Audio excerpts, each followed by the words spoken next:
Hey, aujourd'hui je vais vous parler de Maybe Someday de Colleen Hoover.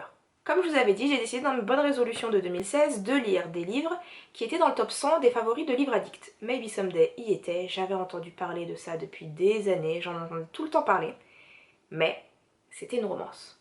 Et qui dit romance pour moi dit caca. Déjà il y a certains livres où les livres me plaisaient et puis là il y a une histoire d'amour qui arrive et...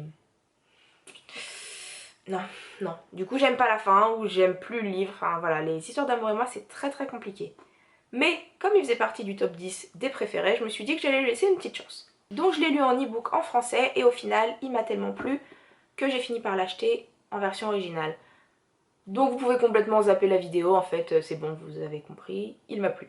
Donc c'est l'histoire de Sydney, Sydney qui apprend en fait le jour de ses 22 ans que son copain la trompe avec sa colocataire. Joyeux anniversaire. Elle pourrait les foutre dehors, hein, mais non, c'est elle qui s'en va. Elle se retrouve dans l'immeuble d'en face, dans une coloc, où vit Ridge, qui est en fait un musicien, qui joue de la musique au balcon, elle le voit, et ils se sont échangés leur numéro pour qu'elle puisse lui écrire des paroles. Voilà pour l'histoire de base.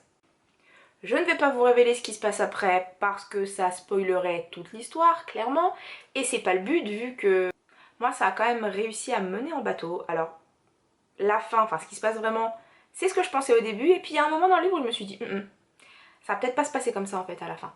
Ça va bien mener en bateau, ce qui est en fait l'apanage d'un bon auteur. Un bon auteur réussit à nous faire aller où il veut. Donc là pour le coup, elle a réussi. Je vais vous dire les parties que j'ai beaucoup aimées dans ce livre. Donc il y a toute la partie musicale. Moi je suis vraiment une accro à la musique. Donc ce qui était les périodes de création, j'ai beaucoup aimé. Après on a aussi la possibilité d'écouter les chansons qui sont faites donc par Sydney et Ridge, donc son voisin, enfin, qui devient son coloc. Sur un site internet en fait. Donc pendant qu'on lit, on a la bande sonore avec. C'est pas forcément ma came au niveau musical, mais c'était vraiment une très bonne expérience de voir qu'on peut écouter ce qui se passe dans un livre. J'ai beaucoup aimé aussi l'esprit bon enfant qu'il y avait dans la colocation avec Ridge. Son colocataire est un grand enfant, on va dire, qui fait des blagues pourries du style mettre du dentifrice à la place donc de la crème des Oreos. Donc quand après tu arrives et que tu veux manger tes Oreos le matin ou je ne sais quand tu as du dentifrice, ça c'est des blagues pourries mais c'est des blagues que j'aime bien. Et il y a aussi le secret de Ridge qui en fait rend le tout assez original et assez intéressant. Je pense que s'il n'y avait pas eu cette partie secrète en fait, voilà ce qu'on apprend sur Ridge, j'aurais arrêté assez vite. Ouais, je pense. Parce que c'est en plus, son secret c'est vraiment un sujet qui m'intéresse, qui m'a toujours intéressée. Donc ça m'a vraiment rendu ma lecture plaisante. J'ai aussi beaucoup aimé les réactions matures des personnages. On a des personnages qui sont dans le début de leur vingtaine. Pour moi, réellement, enfin des personnes de cet âge ne réagissent pas comme ça. Après, c'est pas non plus ridicule, c'est-à-dire que c'est plausible. Voilà, on n'est pas dans l'imaginaire total. Des personnes de cet âge-là pourraient réagir comme ça, mais c'est quand même très mature comme réaction.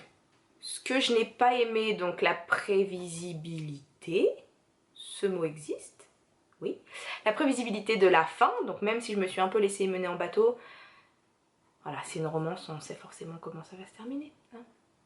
J'ai relevé une citation, donc une partie du livre qui m'a bien plu, c'était « On ne choisit pas les gens dont on tombe amoureux, on peut choisir de qui on le reste. » Voilà. Bon. C'est le premier livre que j'ai lu en 2016, c'était un peu cucu, voilà, il faisait froid, mais c'était assez sympathique. Donc du coup pourquoi pas lire d'autres livres de Colleen Hoover qui apparemment a un grand succès. Après ça reste des romans, c'est que tout tourne sur le même sujet et ça va me gonfler assez vite. Mais j'ai vu en notant ma lecture sur Livre Addict qu'il existait en fait ce... Comment ça s'appelle? Ça a un nom. La même histoire, quasiment en tout cas, mais d'un point de vue différent. Donc c'est Maybe Not, qui est du point de vue du colocataire, donc le colocataire marrant qui fait des petites blagounettes. Voilà, il est beaucoup plus court, hein, c'est une nouvelle, c'est une histoire assez courte. Et je pense que ça va être assez sympa de voir son point de vue à lui aussi. Donc je vous en parlerai quand je l'aurai lu et je pense que je ferai quelque chose de global sur les deux livres. Sur ce, je vous retrouve très vite et bonne lecture!